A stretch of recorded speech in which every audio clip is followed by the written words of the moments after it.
सभी को नमस्ते। हम भगवत गीता के ऊपर चर्चा कर रहे थे और भगवत गीता में भी निष्काम कर्म योग के ऊपर चर्चा कर रहे थे। भगवत गीता में निष्काम कर्म योग की हम चर्चा कर रहे थे।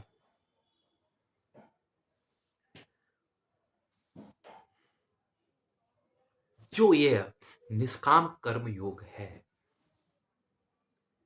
वह भगवत गीता में स्पष्ट रूप में विकसित हुआ है, लेकिन यह जो निष्काम योग है इसके बीज वेदों में निहित है। हमने पीछे विचार किया है। महाभारत में तो जगह जगह इसका संकेत दिया जाता है। गीता में स्पष्ट सिद्धांत रूप में स्फुटित हुआ है। मुझे ख्याल आया महाभारत का एक प्रसंग। एक ब्राह्मण, एक कौशिक ब्राह्मण एक पेड़ के नीचे बैठा हुआ है, अपने ध्यान में लगा हुआ है। ऊपर से एक चिड़िया पेड़ के ऊपर बैठी है, उसने ऊपर से मलमूत्र का त्याग किया और ऋषि के शरीर के ऊपर पड़ा। जैसे ऋषि के ऊपर पड़ा, ऋषि के एकदम से ध्यान टूटा और गुस्से में आया और उसने ऊपर देखा।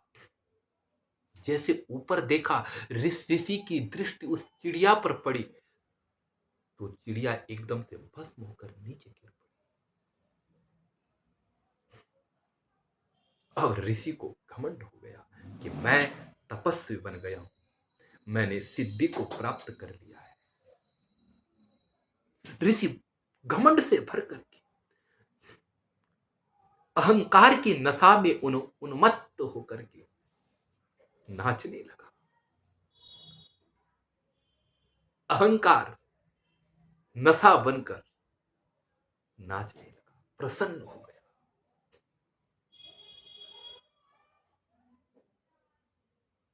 बड़ा प्रफुल्लित हुआ। अब मैं जो करूंगा वही होगा।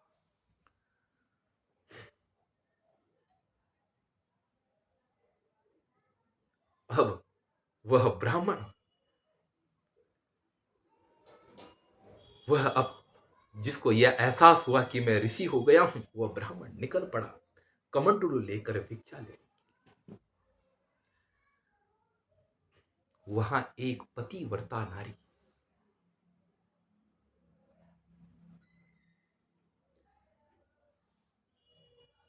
अपने घर में भोजन बना रही थी। तब तक उसी समय वह कौशिक ब्राह्मण भिक्षा लेने जाता है और उसी समय उसका पति भी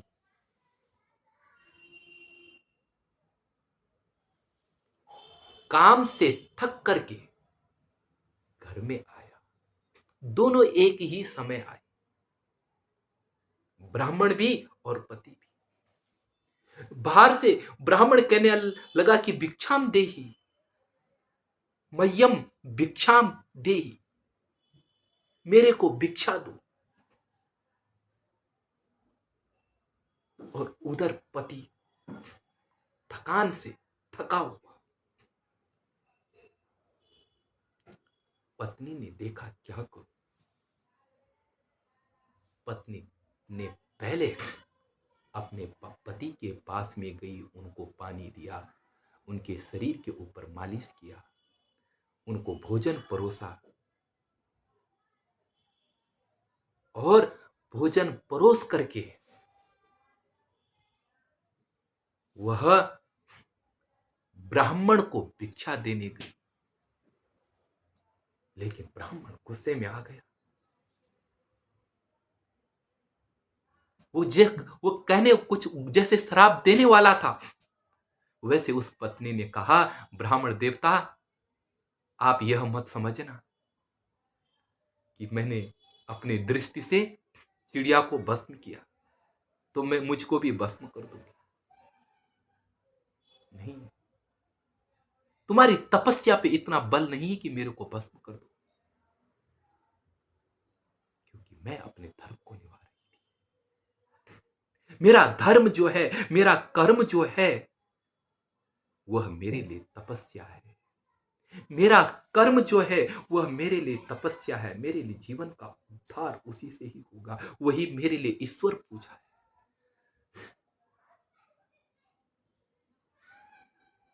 जैसे इस बात को वह सुनता है कि मैंने अपने आंखों से चिड़िया को जलाया, जैसे वह स्त्री के मुख से सुनता है, उस नारी के मुख से सुनता है, उस महिला के मुख से सुनता है, वैसे उसको पता चल जाता है ये कोई सिद्ध है। इसको कैसे पता चला? वह स्त्री उसको अनेक धर्म कर्म के बारे में बताती है, ब्राह्मणों के लक्षण बताती है, बहुत ही दिव्य लक्षण है, क्योंकि भारत में नारी बड़ी शिक्षिता हुई है। बहुत भव्य भव्य सुंदर श्लोकों का वो अपने मुख से प्रतिपादन करती है, और कौशिक ब्राह्मण को बोलती है कि देख, मैं तो एक ऐसा ही साधारण, लेकिन एक धर्म व्याध है, तुम उसके पास में जाओ और उससे शिक्षा लो। उसके बारे में बताती है, और वह ब्राह्मण उसकी बातों को सुनकर के वहां से सीधा धर्म व्याध के यहां जाता है। और धर्म व्याध क्या कर रहा है? कुछ नहीं। धर्म व्याध की जो जीवन शैली है, ये कि ब्राह्मण को तो लगा कि बहुत बड़ा कोई पूजा कर्मकांडी ब्राह्मण होगा। धर्म व्याध वो ठहरा व्याध। उसके पास क्या? मांस, मांस का विक्रेता। वो जैसे उसके पास जाता है और वो धर्म व्याध उसको देखता है,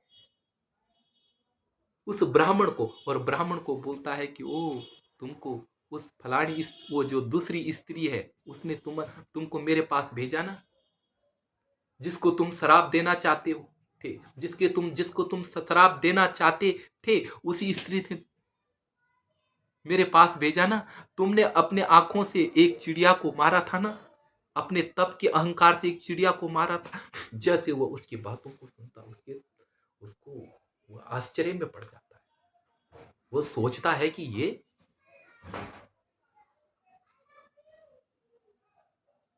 इतना सिद्ध। वो बोलता है कि तेरी ही सिद्धि का राज क्या है? वो कहता है कि मेरी सिद्धि का राज कुछ नहीं, मेरी सिद्धि का राज मेरा ये कर्म है। अब देखो, हिंसा कर,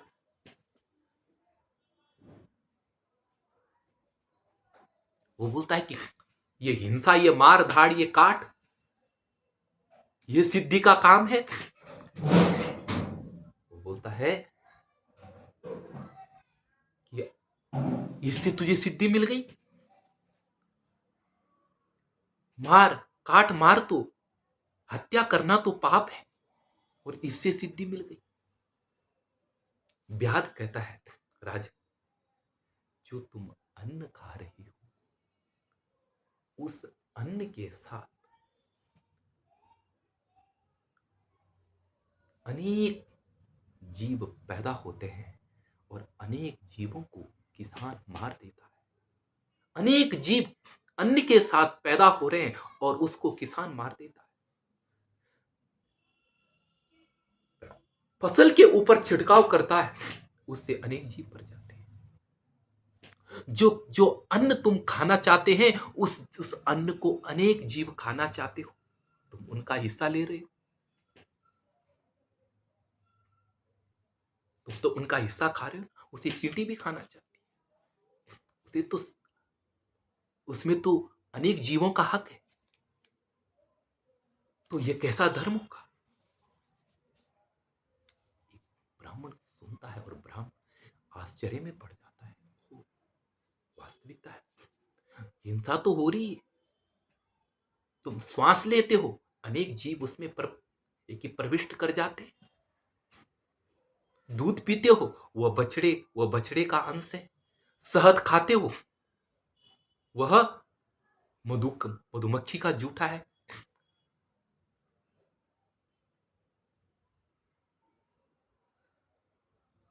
अन्न खाते हो, वह बीज है।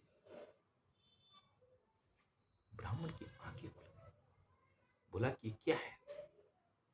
बोला, कर्म को बाहर से देख करके कर्म का निर्णय मत करना राजा। कर्म को बाहर से देख करके ब्राह्मण देवता कर्म का सही और अच्छे का निर्णय इतने से नहीं होगा। कर्म का निर्णय स्वकर्तव्यता से होगा, निष्कामता से होगा, कामना रहित होकर के, अपना धर्म समझ करके। और मेरी तो एक मजबूरी है, मेरी मजबूरी यह है कि मैं ऐसे घर में मैंने जन्म लिया और मेरी जीविका ही यही है। मैं इसे जीविका के रूप में देखता हूं। यह मेरे लिए यह जीविका का साधन है। मैं मांस को काटता हूं, मांस को बेचता हूं, लेकिन मांस को खाता नहीं। मेरा हृदय रोता है जब मैं यह काम करता हूं, क्योंकि मेरे अंदर दया है।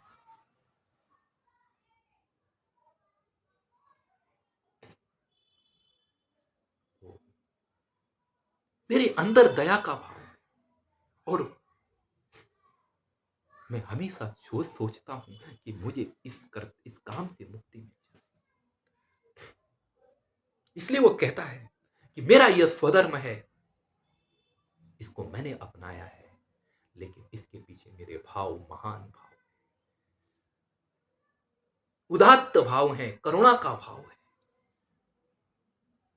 मेरे अंदर करुणा का भाव दिन प्रतिदिन महान, ये किस कर्म के कारण मेरे अंदर दिन प्रतिदिन करुणा का भाव महान होता जा रहा है। इस कर्म को छोड़ने के लिए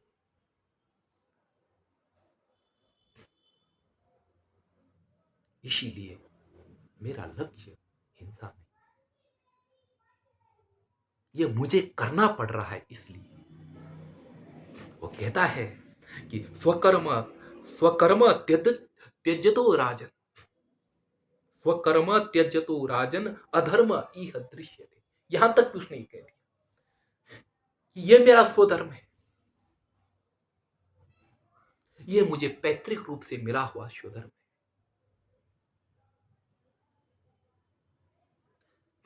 इसका मुझे एकदम से त्याग नहीं करना है।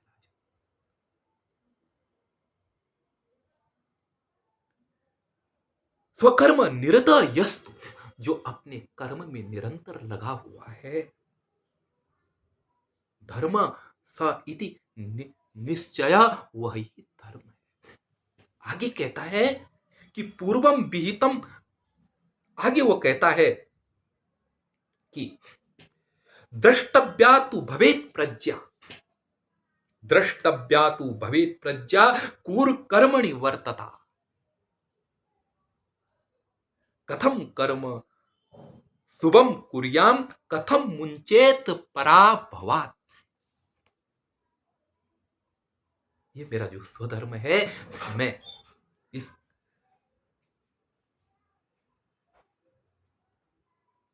कूरे कर्मणि वर्तता प्रज्ञा दृष्टा, मैं कूर कर्म बरतता हुआ भी उसे अपनी प्रज्ञा से देखता हूं।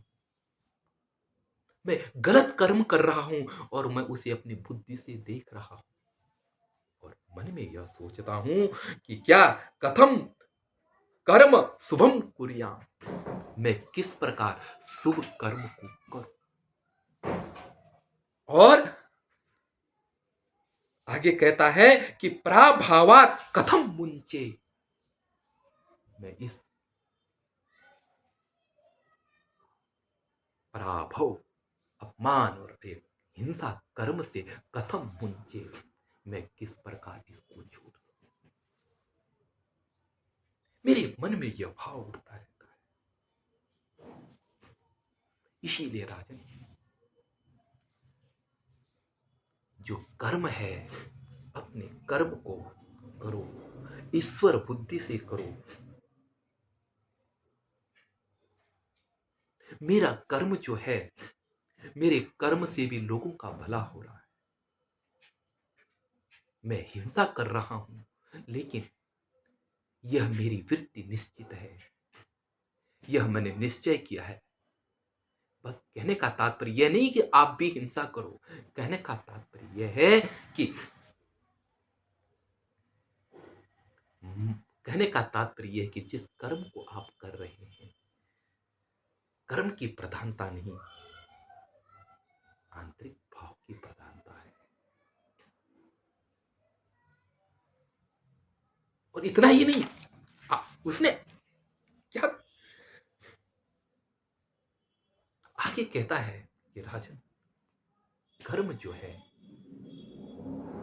वह बड़े दिव्य होने चाहिए। वो कहता है कि मृषा वादम परिहरे, मृषा वादम परिहरे। हे राज, वो कहता है कि हे ब्राह्मण देवता, मृषावाद को छोड़ देना चाहिए। मैंने कभी झूठ नहीं बोला,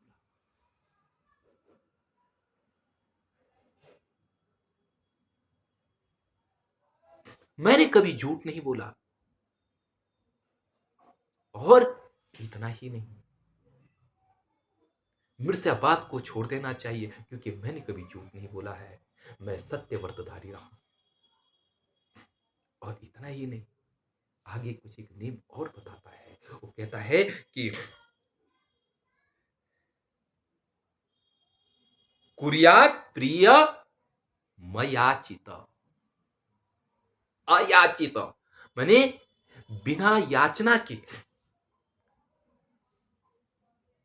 बिना मांगे, प्रियम कुर्यात। कोई मेरे से प्यार करे तब मैं उसे प्यार करूं, कोई मेरे से प्रेम करे तब मैं उससे प्रेम करूं। नहीं, बिना याचना के मैं दूसरों का प्रेम करता, दूसरों से प्रेम करता हूं, दूसरों की भलाई करता हूं। और ये ऐसा करना चाहिए, बता रहा है। इसलिए राजन, बिना याचना किए हुए, बिना प्रति इच्छा के दूसरे का भला करो। कोई मुझे गले लगाए तब मैं दूसरे का गले लगूं, नहीं, पहले मैं ही दूसरे के गले लगाऊं। कोई मेरे से हाथ मिलाए तब मैं हाथ मिलाऊं, नहीं, पहले मैं ही हाथ मिलाऊं, पहले मैं खुद पहल करूं। धर्म ये, कोई मेरा भला करे तब मैं भला करूं, नहीं, पहले भला। ये धर्म है, यह स्वधर्म। इसको जीवन में अपना कर अपने स्वधर्म अपने हृदय में बैठा।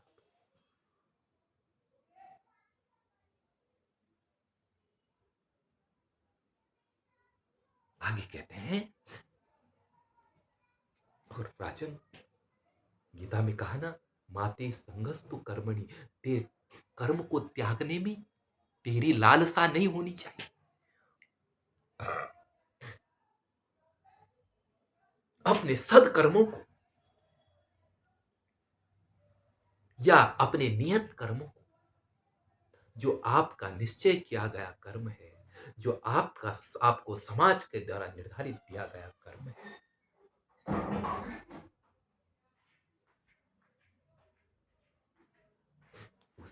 उसी से युक्त रहें। क्योंकि आम का पेड़ आम के फल ही देता है। आम का पेड़ एक आम के फल को बनाने का एक एक कंपनी है, एक फैक्ट्री है। वह क्या है? आम का ही सृजन करेगी, अमरूद का नहीं, क्योंकि वह उसका नियत कर्म है। इसी तरीके से जो आपका कर्म है, आप उसी को ही करें। क्योंकि आपके कर्म से समाज का भला हो। आपके अंदर जो संभावनाएं हैं, उन संभावनाओं को जिस तरफ आपने डाल दिया है, जो आपके अंदर संभावना है, उस संभावना को साकार करो। कर्म संभावनाओं को साकार करने का कार्य है। कर्म हृदय और विचार और दिव्य शास्त्रों के वचनों को साकार करने का उपाय। कर्म अंतर आत्मा में अंतर आत्मा में विद्यमान भावों को आर्ट रूप में, कला रूप में विकसित करने का तरीका है। इसलिए कर्म करो। इसलिए राजन, कर्म को नहीं छोड़ना है। इसमें तो बहुत ही सुंदर कहा है, न कामान। 3 सूत्र दे रखे हैं। ऐसा पहले तो ऐसा है कि न च कामान न सरंभान न द्वेषान कर्म मुत्सृजे। 3 सूत्रों में इसको बांट दो। पहला सूत्र कर दो, कामान न धर्मम उत्सृजे। कर्म, कर्म माने धर्म, माने कर्म। कर्तव्य रेव धर्म, कर्तव्य ही धर्म है। ध्यान रखो, धर्म की वास्तविक परिभाषा यही है कि कर्तव्य रेव धर्म, कर्तव्य, कर्तव्यमेव धर्म। रेव थोड़ा सा गलती होगी, कर्तव्यमेव धर्म, कर्तव्य ही धर्म है। तुम्हारा कर्म ईश्वर प्रदत्त यह कर्म, यह वाणी कर्म है, देखना कर्म है, सुनना कर्म है, बोलना कर्म है, चलना कर्म है। इसको अच्छी तरीके से करो।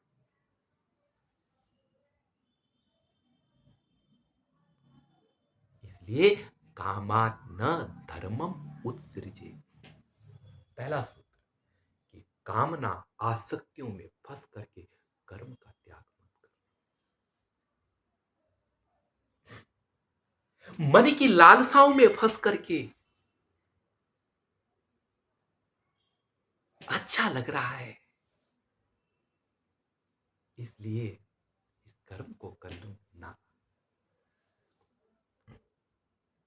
यह कर्म श्रेष्ठ है, इसलिए इस कर्म को करना चाहिए इच्छाओं के अधीन होकर के। इच्छाओं के अधीन होकर पतन होता है। इच्छाएं पतन की ओर ले जाती है। विवेक के अधीन होकर उच्चतम, महानतम, श्रेष्ठतम आदर्शों को मन में बसाकर उनको उनके लिए कर्म, सत्य के लिए सत्य बोलना चाहिए। ध्यान रखना,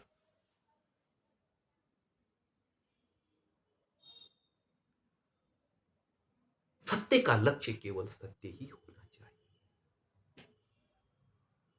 योगाय युज्यस्व, योग के लिए योग करो। गीता में जो कर्तव्य है, उनके अपने में वो स्वयं लक्ष्य है, अपने में ही वो स्वयं साध्य है। सत्य इसलिए बोलना चाहिए कि सत्य है। अहिंसा इसलिए करनी चाहिए कि अहिंसा अहिंसा ही है।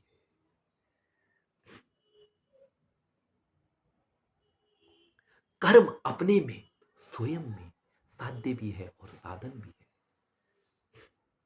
जब कर रही हो वह समय वह साधन है, और जब वह वह आपके लिए, जब आप कर्म को कर रहे हैं उस समय वह आपके लिए साध्य और साधन होना चाहिए। उससे ऐसा नहीं होना चाहिए कि कर्म से मुझे कोई मिल रहा है, नहीं, मेरे यह होना चाहिए कि कर्म ही मेरे लिए सब कुछ है। इसको मैं सही भाव, सही विवेक, सही दृष्टिकोण से करूं।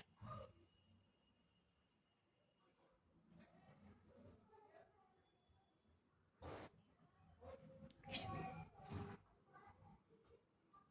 कर्म को गीता ने महान बताया।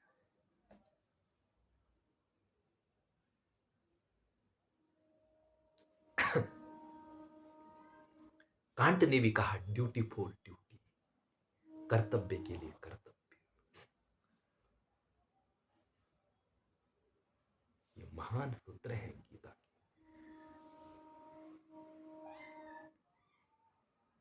ये और वेदांत की माने तो कर्म से आत्मा अभिव्यक्ति होती है।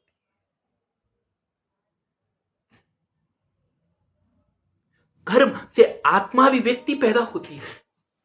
इसलिए कर्म के साथ में ज्ञान योग का बहुत बड़ा महत्व है।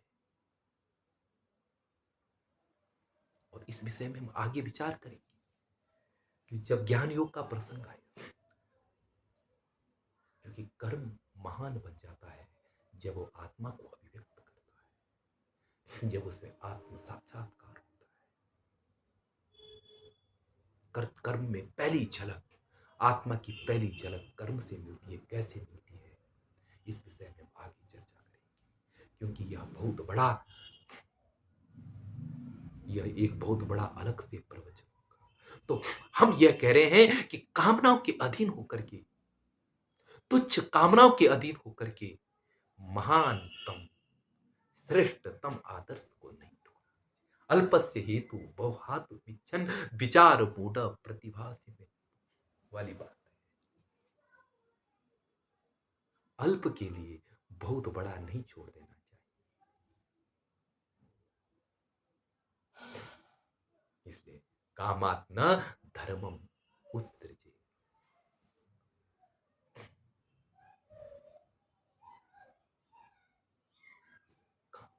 काम क्या?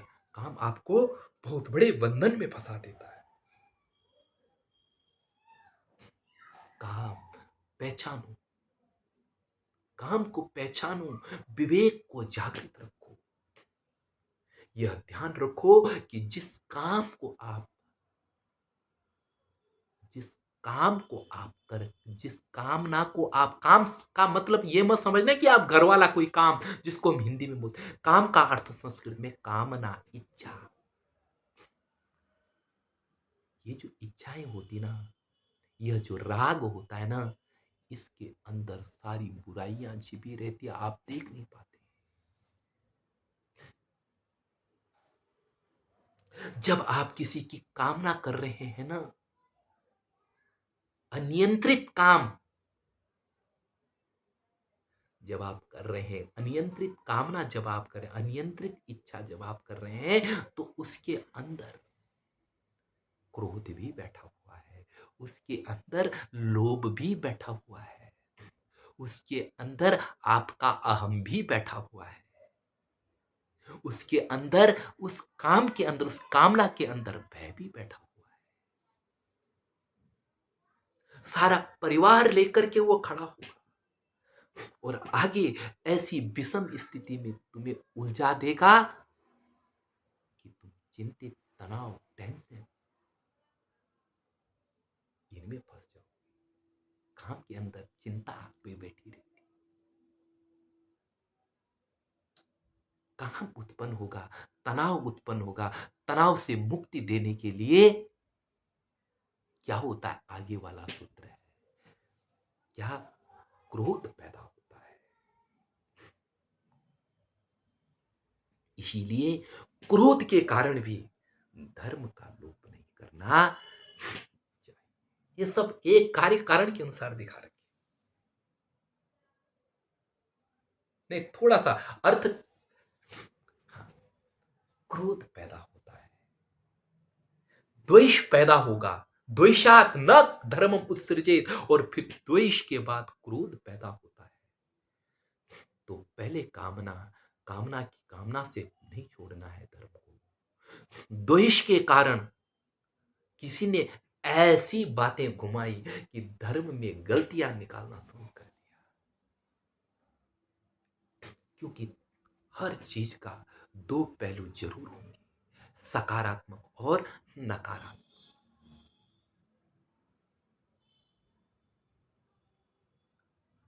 लेकिन ध्यान रखना, नकारात्मक और सकारात्मक दोनों ही पहलू होते हैं। नकारात्मक पहलू से कलह पैदा होता है, लेकिन सकारात्मक पहलू से व्यवस्था बनती है, मानव मानव से जुड़ता है। इसीलिए लोग अपने श्रेष्ठतम कार्यों को इसलिए छोड़ देते हैं क्योंकि द्वेष पैदा कर दिया। इस देश में ऐसा हुआ। इस देश में जो हमारे आदर्श थे, जो जिससे यह देश बंधा हुआ था, जिससे यह देश बंधन में बंध करके आज हम तक प्राप्त हो रहा है, यह देश एकत्व के रूप में। इसकी नींव वर्तमान में ही नहीं, इसकी नींव बहुत पहले से आरंभ थी, लेकिन बीच में लोगों ने उन जो बांधने वाले, जो इस देश को बांधने वाले मूल्य थे, जो इस देश को संगठित करने वाले, जो इस देश को संगठित करने वाले कारक थे, जो इस देश को संगठित करने वाले प्रतीयमान थे,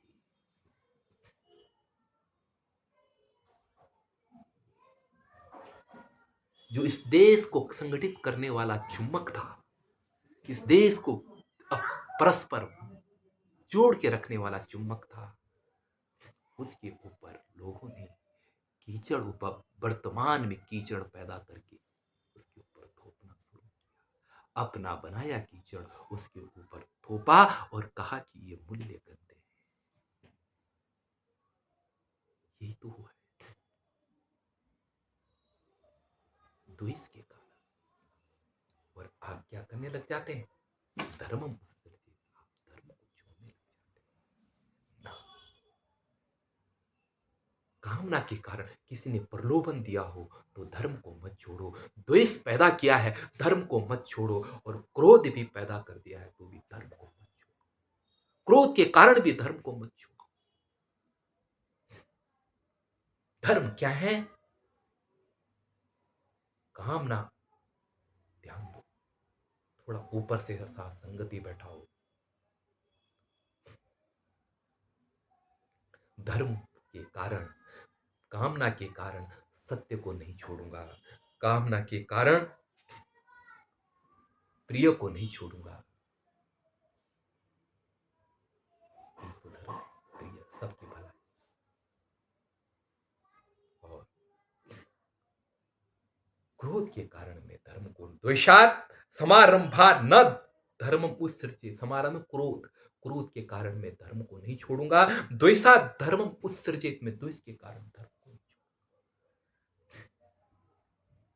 धर्म को अड़ेंगे, मेरा कर्तव्य है, करूंगा। अर्जुन, तुझे युद्ध स्थल में अपना कर्तव्य समझ करके करना है, क्या मिलेगा यह नहीं।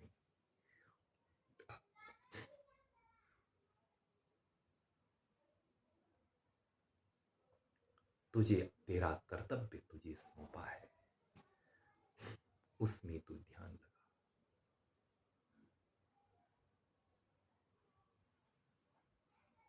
तेरा कर्तव्य मुख्य है।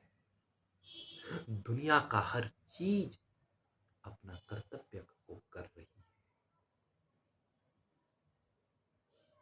कोई चीज इसलिए पैदा हो रही है कि वह चीज उस कर्म में है।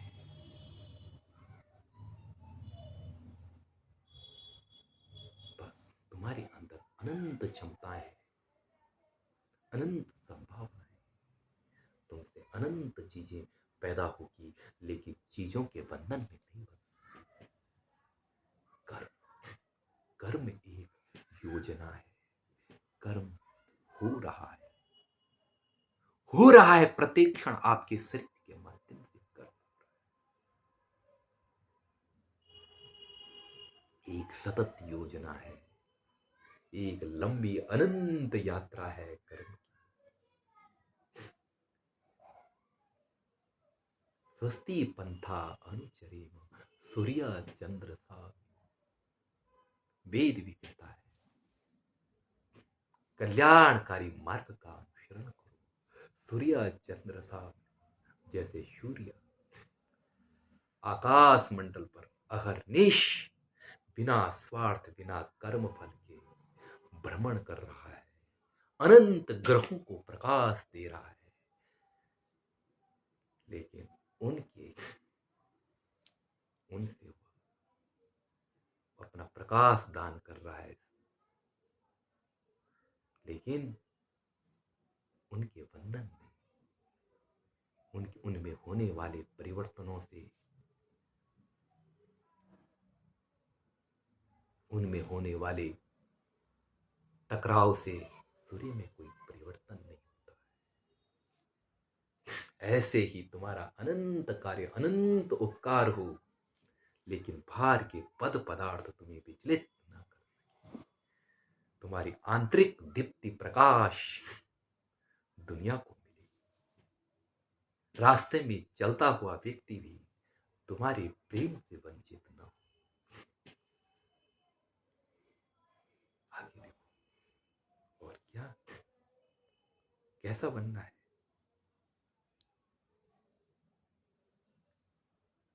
अपना प्यार तो सबको लुटाना है, लेकिन ये ध्यान रखो,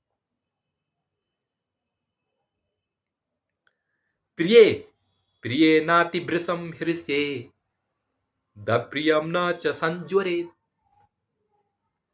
न मुह्ये ददर्थ कृच्छ्रेषु न च धर्म परित्यजेत।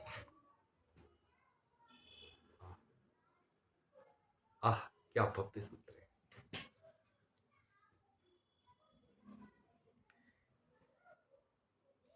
अति भृशम, प्रिय अति भृशम न हृष्ये। प्रिय में अगर कोई चीज मिल गई तो अति भृशम न हृष्ये। अगर कोई चीज मिल गई, प्रिय में कोई चीज मिल गई,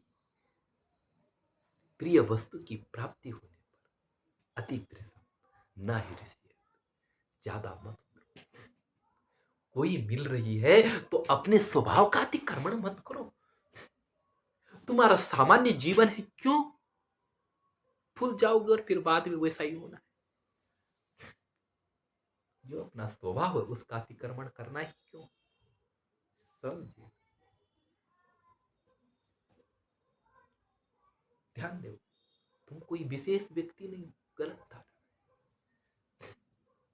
गलत धारणा है कि तुम कोई विशेष व्यक्ति हो, ये मत सोचो। दुनिया का एक ही व्यक्ति है, दुनिया में एक ही व्यक्ति है, समग्र मानव एक मानव है। कोई बड़ी दुनिया नहीं, जो तुम हो वही पूरी दुनिया है। दुनिया का अध्ययन करना है, बस खुद का अध्ययन कर लो। क्या है दुनिया में, ज्ञानी विद्वान जो भी होगा वह सब चेतना है। काम क्रोध लोभ मोह छल कपट द्वेष, ये सब आपके अंदर है, और यही सारे व्यक्तियों के अंदर है। सब एक है, कुछ नहीं है भिन्नता। जैसे आप दूसरों के न सोचो, आप सामान्य अपने जीवन जो है वह एक सामान्य मनुष्यता है।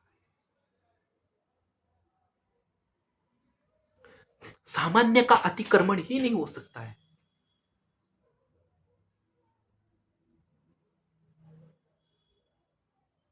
इसीलिए एक व्यक्ति पर टेस्ट किया गया एक इंजेक्शन हर व्यक्ति के ऊपर काम करता है, क्योंकि सब एक है, एकत्व हो। कहने का तात्पर्य है कि आप इतने मत भूल जाओ कि आप अपना व्यक्तित्व एक अलग बनाने लग जाए, एक अहंकार की सृष्टि बना करके आप इंसानियत का अतिक्रमण कर दे। मत भूल जाओ ना। न प्रिय प्रिय नाति प्रिय नाति भृशम हृष्ये, और अप्रिय न संजोरे। और अप्रिय मिलने पर संज्वरित, अपने ऊपर ज्वर मत निकालो, पीड़ा मत दो अपने को। अप्रिय मिल गया कुछ, अप्रिय घटना हुई, ज्यादा सोचने की जरूरत नहीं। दुख मिल गया विचलित हो गए, सुख मिल गया खुश हो गए। ध्यान देना, सुख और दुख कोई दो चीज नहीं, ये आपकी गलत धारणा है। ये आप गलत इसमें जी रहे हैं कि अगर आप सोच रहे हैं कि सुख है और तब कि सुख और दुख दो चीज है ना,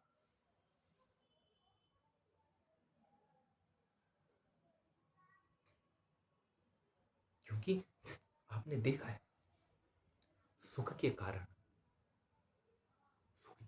दुख है और दुख के कारण सुख है, ये सापेक्ष है। दुख आया है तो समझना कि बस सुख भी उसी के साथ जुड़ा है,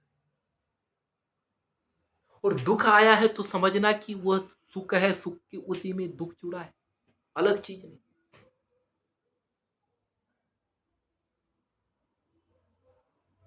इसलिए सुख दुख के ज्यादा चक्कर में मत पड़ना, क्योंकि ऐसा है जैसे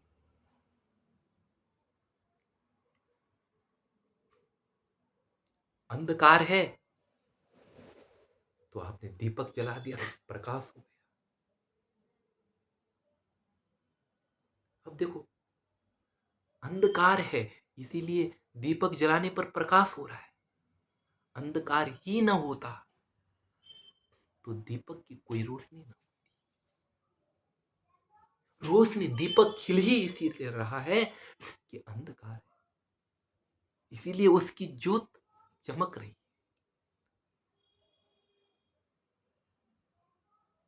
तो ऐसा ही है, जो दुख है, दुख के कारण सुख है, सुख के कारण ही दुख आता है।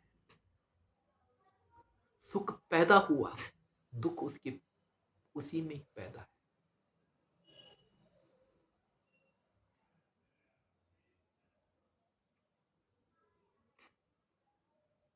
एक माता का बच्चा पैदा हुआ, रोने लगी, विलाप करने लगी।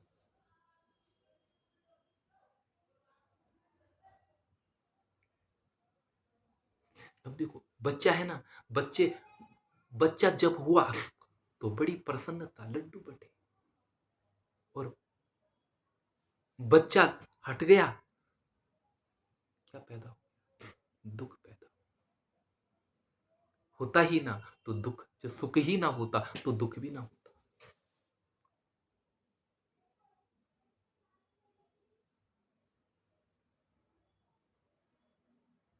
ये परस्पर है। आप बहुत दुखी हैं, आपको बहुत बुखार आया, दुखी हैं, बहुत ज्यादा दुखी हो, और अचानक आपको दवाई मिली, प्रफुल्लित हो गए। दुख है, दुख के कारण सुख का आपको एहसास, क्योंकि पहले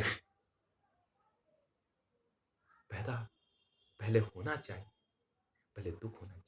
मेरे एक मित्र थे, स्कूल की छुट्टी पड़नी थी,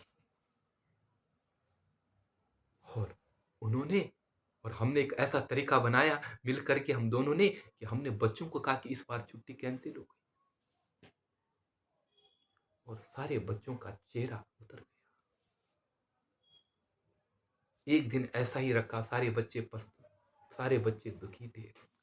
शाम को सारे बच्चों को एकत्रित इकट्ठा किया, और मेरे एक मित्र दुर्गेश है, उन्होंने कहा कि नहीं, हमने आपको वैसे ही कहा जैसे ऐसे बताए। बच्चे नाचने लगे।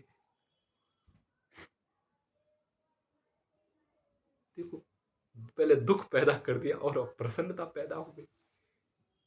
ये सब अनन्य बंधे हुए हैं,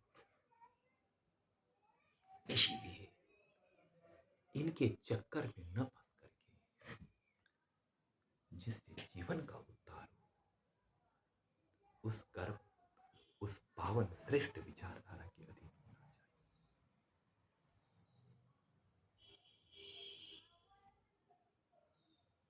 आगे कहते हैं, इसलिए ज्यादा सुख दुख के तनाव व टेंशन में नहीं पड़ना। और आगे बोलते हैं, अर्थ कृक्षेषु न मुह्येत।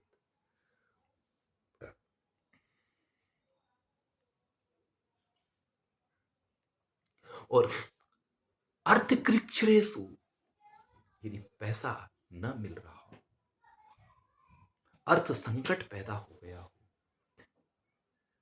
तो भी न मुह्येत, मोह वैचित्य, अपने चित्त को विचलित नहीं करना चाहिए।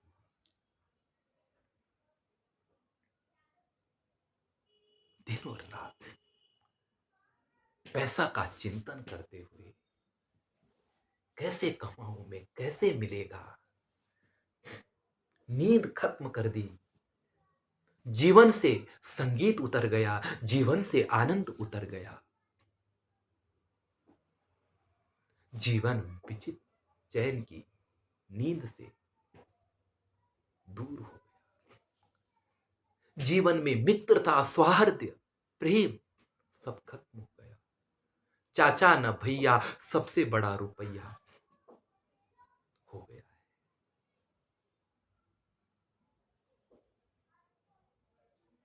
ज्यादा नहीं, जीवन आराम से चले, काफी है। अपने अपने जीवन में इन चीजों पर फंसना नहीं, अपने जीवन को उच्चता की तरफ बढ़ाना है, जिनसे व्यक्तित्व महान बनता है उनके लिए समर्पित करना है, उस स्वधर्म के लिए अपने जीवन को समर्पित करना है, उस स्वकर्म के लिए जीवन को समर्पित करना है। इसलिए अर्थ कृच्छी सुनना हुई,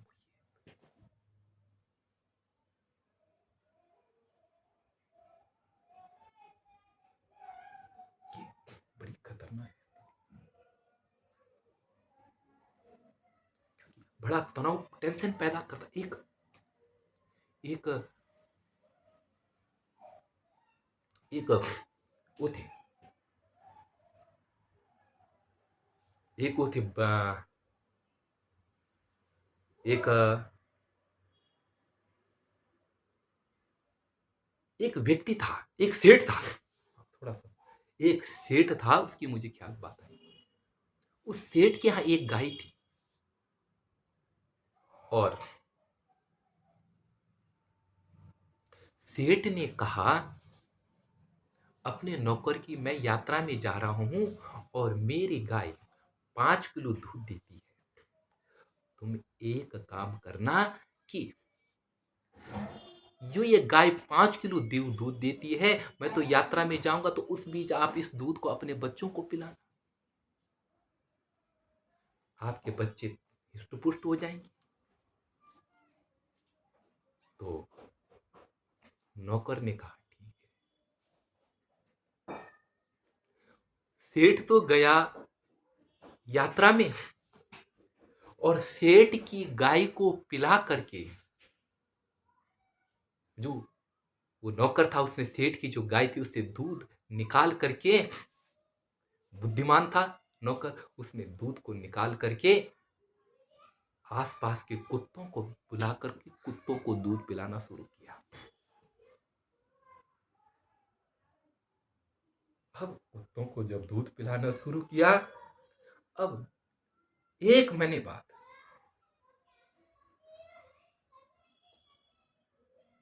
जो आसपास के कुत्ते थे, गली के कुत्ते थे, वो खूब मोटे हो गए।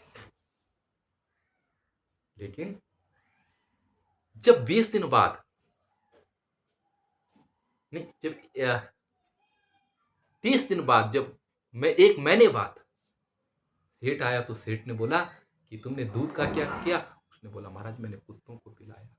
बोले कुत्तों को पिलाया, तो ऐसे गंदे काम तुमने क्यों किया? महाराज अभी 2 दिन बाद बताऊंगा। 2 दिन बाद कुत्तों को दूध तो मिला नहीं, और 2 दिन बाद कुत्ते सेठ के आसपास आकर के रोने लगे क्योंकि दूध ना मिले। कुत्तों की फिर ऐसी ही बुरी दशा शुरू हो गई। सेठ ने कहा महाराज मैं तो गरीब आदमी था, अगर मैं इस दूध का अपने बच्चों को पिलाता तो हो सकता है कि मेरे बच्चों की भी यही स्थिति होती, क्योंकि बाद में उनको दूध नहीं मिलता था।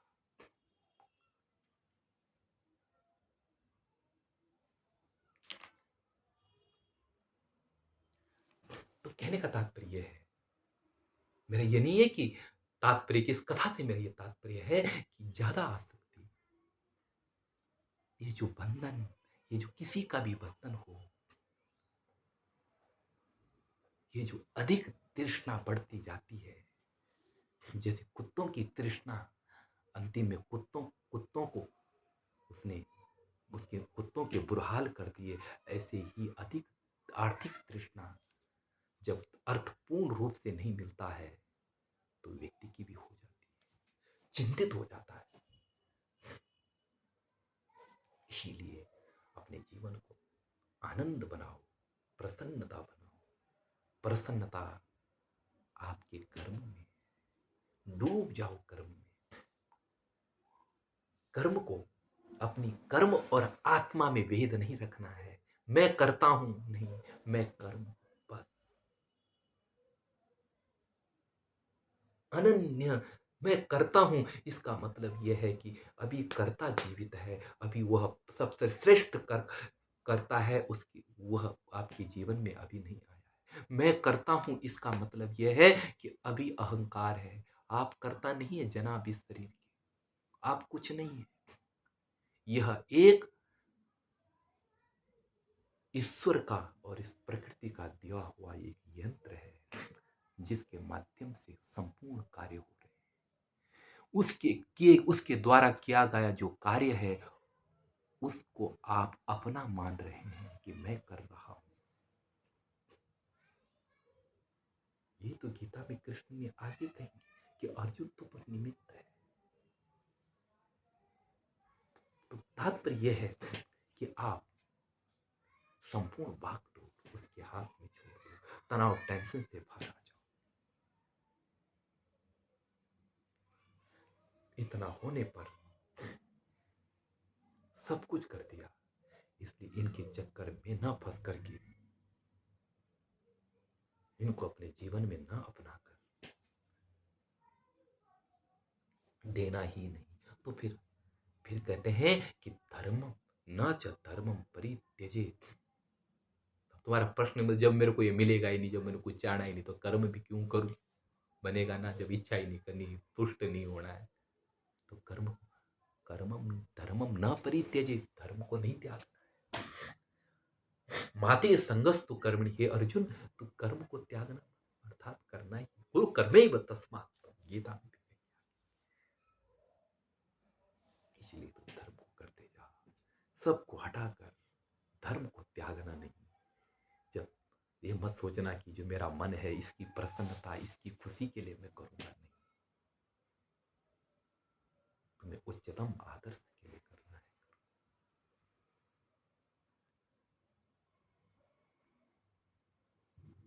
धर्म का त्याग नहीं करना चाहिए। न च धर्मम परित्यजेत, धर्म का परित्याग नहीं करना चाहिए।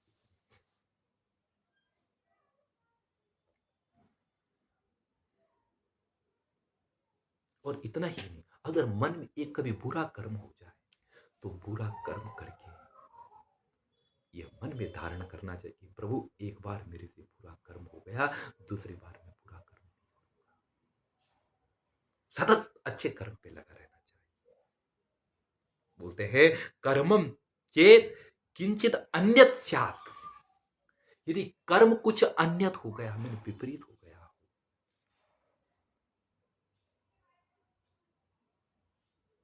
इतर न तदाचरित, फिर उसको दोबारा नहीं करूंगा, नहीं करना है।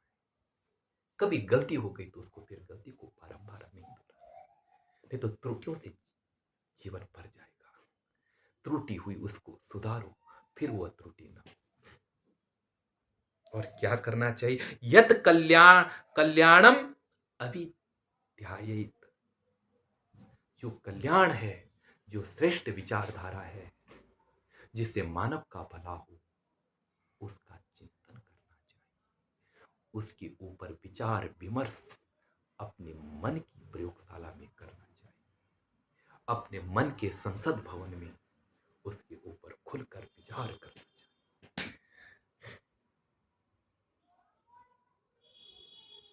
और जो कल्याणकारी है, तत्र आत्मानम नियोजित, और फिर उसमें जो आत्मा है, जो ध्यान आपने चिंतन किया है, जो श्रेष्ठ होगा, उसमें अपनी आत्मा को नियोजित, अपनी आत्मा की शक्ति को जो उस कर्म को करो।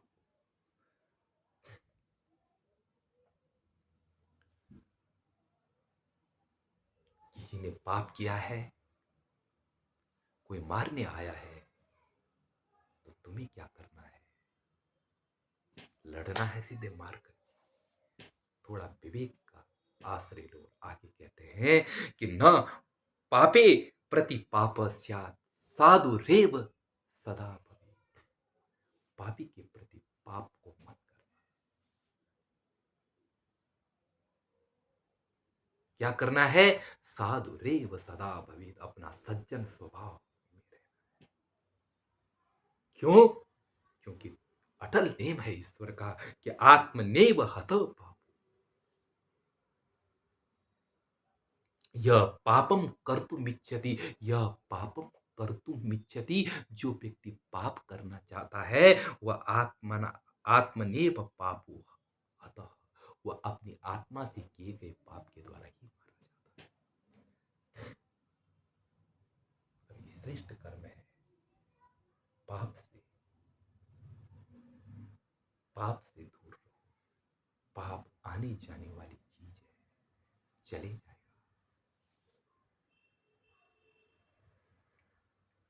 पापी अपने पाप से मारा जाता है,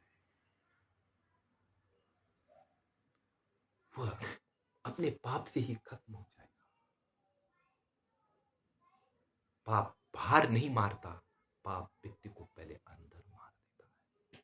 पाप का मतलब यह है कि पाप पैदा हो गया है तो पाप के साथ दंड भी पैदा हो गया है। यह नियम है प्रकृति का। पाप शुरू हुआ कि पाप के साथ दंड भी शुरू हो गया है, और पुण्य और अच्छे कर्म शुरू हो गए तो उसके साथ संपूर्ण अच्छाई भी पैदा हो गई।